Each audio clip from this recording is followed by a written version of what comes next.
तो चलिए बात करते हैं आईपीएल 2026 के अब तक के सबसे बड़े विवाद की। ये कहानी किसी छूटे हुए कैच या किसी गलत अंपायरिंग डिसीजन की नहीं है। नहीं, ये कहानी है एक फोन की।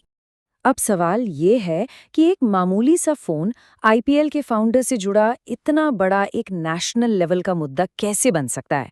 मतलब ये मैदान पर हुई कोई गलती नहीं थी, फिर भी इस एक घटना ने पूरे क्रिकेट जगत में जैसे भूचाल ला दिया है। तो चलिए इस मामले को जरा शुरू से समझते हैं। तारीख थी 11 अप्रैल 2026। राजस्थान रॉयल्स और रॉयल चैलेंजर्स बेंगलुरु के बीच एक हाई वोल्टेज मैच चल रहा था। गुवाहाटी का स्टेडियम खचाखच भरा हुआ था। राजस्थान रॉयल्स 202 रनों के बड़े स्कोर का पीछा कर रही थी और उनका एक युवा बल्लेबाज वैभव सूर्यवंशी बहुत जबरदस्त बैटिंग कर रहा था। सब कुछ ठीक चल रहा था, लेकिन तभी 11वें ओवर में ब्रॉडकास्ट कैमरा अचानक आरआर के डगआउट की तरफ घुमा और जो दिखा उसने इंटरनेट पर तहलका मचा दिया। उस वायरल क्लिप में साफ साफ दिख रहा था कि टीम मैनेजर रोमी भिंडर फोन इस्तेमाल कर रहे थे। और मामला और भी सीरियस तब लगा जब उनके ठीक बगल में बैठे खिलाड़ी वैभव सूर्यवंशी की नज़र भी फोन की स्क्रीन पर पड़ी।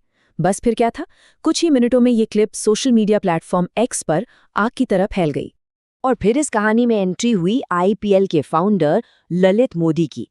और जैसे ही उन्होंने इस पर रिएक्ट किया, मामले ने एक बिल्कुल नया मोड़ ले लिया। ललित मोदी ने अपने पहले ही पोस्ट में अपनी नाराजगी जाहिर कर दी। जैसा कि यहाँ दिख रहा है, उन्होंने लिखा, ये पूरी तरह से एक ना है।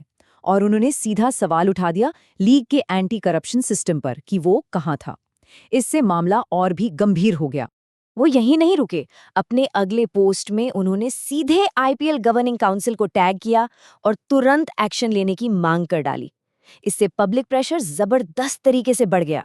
ललित मोदी के इन ट्वीट्स के बाद तो जैसे मीडिया में एक तूफान सा आ गया। NDTV, India today, Hindustan times, मतलब हर बड़े न्यूज़ चैनल और अखबार ने इस खबर को हेडलाइन बना दिया। अब ये सिर्फ एक क्रिकेट की खबर नहीं रही थी।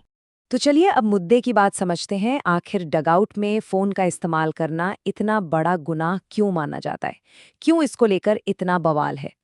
देखिए, आईपीएल में एक बहुत ही सख्त नियम लागू होता है जिसे कहते हैं पीएमओए, यानी players and match officials area protocol.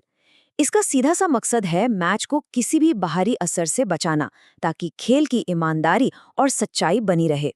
यहाँ एक बहुत ज़रूरी बात समझने वाली है। नियम में एक छोटा सा लेकिन बहुत बड़ा फ़र्क है। कोई भी टीम मैनेजर डगआउट में फ़ोन रख सकता है, उसे ले जा सकता है, लेकिन उसका इस्तेमाल नहीं कर सकता। ऐसा इसीलिए है क्योंकि डगआउट को एक प्लेइंग एरिया माना जाता है। और देखिए, ये कोई छोटी मोटी बात नहीं है।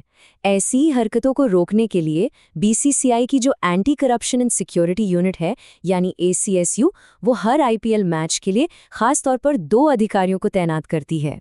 तो असली सवाल सिर्फ ये नहीं है कि नियम क्यों टूटा। असली सवाल तो ये भी है कि जब लाइव टीवी पर लाखों लोग ये देख रहे थे, तो वहां मौजूद 2 एसीएसयू अधिकारी इसे कैसे नहीं देख पाए। ये तो पूरे मॉनिटरिंग सिस्टम पर ही एक बहुत बड़ा सवाल खड़ा करता है। तो अब देखते हैं कि इस पूरी घटना का नतीजा क्या हो सकता है और क्रिकेट फैंस के बीच इस पर क्या बहस छिड़ी हुई है। बीसीसीआई के एंटी करप्शन कोड के हिसाब से इस तरह के उल्लंघन के काफी गंभीर नतीजे हो सकते हैं। सबसे पहले तो टीम मैनेजर रोमी भिंडर से पूछताछ होगी, फिर एसीएसयू की जांच बैठेगी। इसके बाद फ्रेंचाइजी पर भारी जुर्माना लग सकता है, और अगर मामला ज्यादा गंभीर निकला तो सपोर्ट स्टाफ पर बैन तक लग सकता है।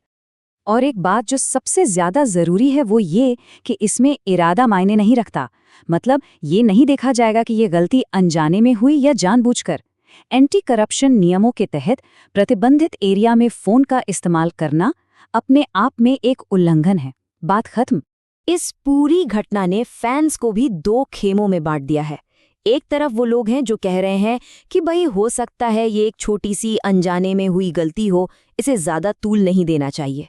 वहीं दूसरी तरफ कई लोगों का मानना है कि खेल की साख बनाए रखने के लिए 0 टॉलरेंस की पॉलिसी अपनानी चाहिए और एक सख्त मिसाल कायम करनी चाहिए। फिलहाल की बात करें तो 12 अप्रैल 2026 तक न तो राजस्थान रॉयल्स की तरफ से और न ही बीसीसीआई की तरफ से कोई ऑफिशियल स्टेटमेंट आया है। अब उम्मीद यही है कि इस पर जल्द ही एक औपचारिक जांच शुरू की जाएगी। तो ये पूरी कहानी हमें एक बड़े सवाल पर लाके छोड़ देती है। क्या ये वाकई एक मासूम सी भूल थी, या फिर ये नियमों का एक ऐसा गंभीर उल्लंघन है जिसके दूर तक असर देखने को मिल सकते हैं? खैर, इसका जवाब तो पूरी जांच के बाद ही पता चलेगा।